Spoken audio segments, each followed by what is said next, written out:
ఎవరైతే పేషెన్స్ తో ఉంటారో వాడు గొప్పవాళ్ళు అవుతారు. అసలు మనం ఈ నేల మీదకి రావడానికి అమ్మ 9 నెలలు పేషెన్స్ తోటి వెయిట్ చేసింది. అసలు మన ఇల్లు లాంటివి కట్టడానికి కొన్ని వందల సంవత్సరాలు వెయిట్ చేసాం. సెల్ ఫోన్లు లాంటి వాటిని కనిపెట్టడానికి మనం వేల సంవత్సరాలు వెయిట్ చేసాం. చందమామ రావే, చందమామ రావంటే అది రాలేదు. నీల్ ఆర్మ్‌స్ట్రాంగ్ 1969 జూలై 20న పైకి వెళ్ళాడు.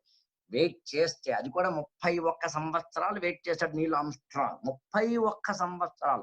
తన 8 ఏళ్ల వయసులో అనుకున్నాడు చంద్రమండలం ఎక్కాలని. 39వ ఏట ఎక్కాడు. అంటే 31 సంవత్సరాలు వెయిట్ చేశాడు. Simple logic. జీవితం అంటే పేషెన్స్, పేషెన్స్ అంటే జీవితం. ఒక్క మాటలో చెప్పాలని అంతకు మించి ఏమీ కాదు.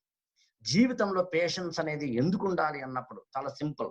ఒక షామియానా వేయాలనుకోండి. పెద్ద కష్టమేం కాదు. టెంట్ హౌస్‌ని తెస్తాము, వేసేస్తాం అయిపాయే. అలా కాదు. ఒక ఇల్లు కట్టాలనుకోండి.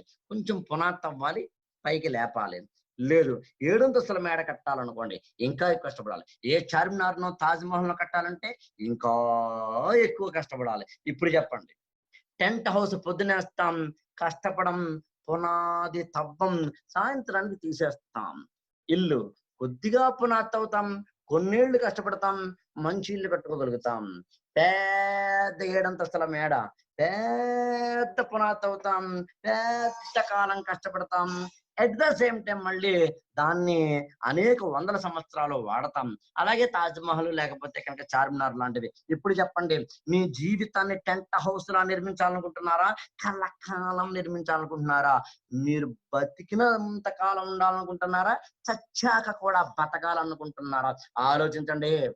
దాని ప్రకారం పేషెన్స్. అందుకని పేషెన్స్‌కున్న ఒకే ఒక మందేంటంటే నవ్వుతూ ఉండడం. 2 అర్థం చేసుకోవడం. అర్థం చేసుకోవడం అంటే అర్థం ఏంటంటే ఎవరైనా తప్పు చేశారనుకోండి, వెంటనే బ్రెయిన్‌లో ఒక క్వెషన్ ఏసుకోండి. నేనెప్పుడూ తప్పు చేయలేదా? అంతే. పక్కవాడు ఎప్పుడైనా తప్పు చేస్తే వెంటనే లోపల నేనెప్పుడు తప్పు చేయలేదా? నేనెప్పుడు తప్పు చేయలేదా? అంతే. ఆటోమేటిక్‌గా ఆ ఒక్క ప్రశ్నకి నిజాయితీగా సమాధానం చెప్తే టోటల్ అయిపోతుంది. తిరగేద్దాం. అలాగే నవ్వు. ఎప్పుడైనా సరే నవ్వుతూ ఉండండి. చిన్న నవ్వు, చిరునవ్వు. ఫేస్ మీద అలా నవ్వును అలా ఉంచండి. ఆవేశం ఉన్నా, బాధున్నా, ఏడుపున్నా, దుఃఖమున్నా, కన్నీళ్లున్నా, కష్టమున్నా నవ్వండి. నవ్వితే అన్నీ పోతాయి. ఆ నవ్వుని ప్రాక్టీస్ చేయండి. మొదట ప్రాక్టీస్ చేసేటప్పుడు అది కృత్రిమం అవుతుంది. యోగా నేర్చుకున్న మొదట్లో కృత్రిమం ఉంటుంది. ఐ థింక్ యోగా గురువులు కూడా impact foundation I think Jagan Guruji అనుకుంటారు. To the best of my knowledge చూస్తున్నారు.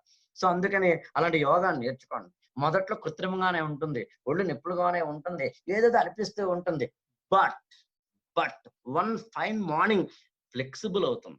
ఇక్కడ కూడా అంతే. యోగాలో ఎలాగైతే మనం నేర్చుకోవడానికి ముందు సాధన చేస్తున్నామో, ఇక్కడ కూడా అంతే. మొదట్లో కృత్రిమ నవ్వే ఉంటుంది.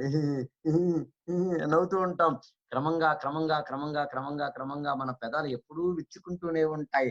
నవ్వుల పువ్వులు వెదజల్లుతూనే ఉంటాయి. మొదట్లో ప్లాస్టిక్ పువ్వులుంటాయి. ఆ తర్వాత అసలైన నేచురల్ ఫ్లవర్స్ అవుతాయి. అందుకే నవ్వుతూ ఉండండి. Patience is much more important.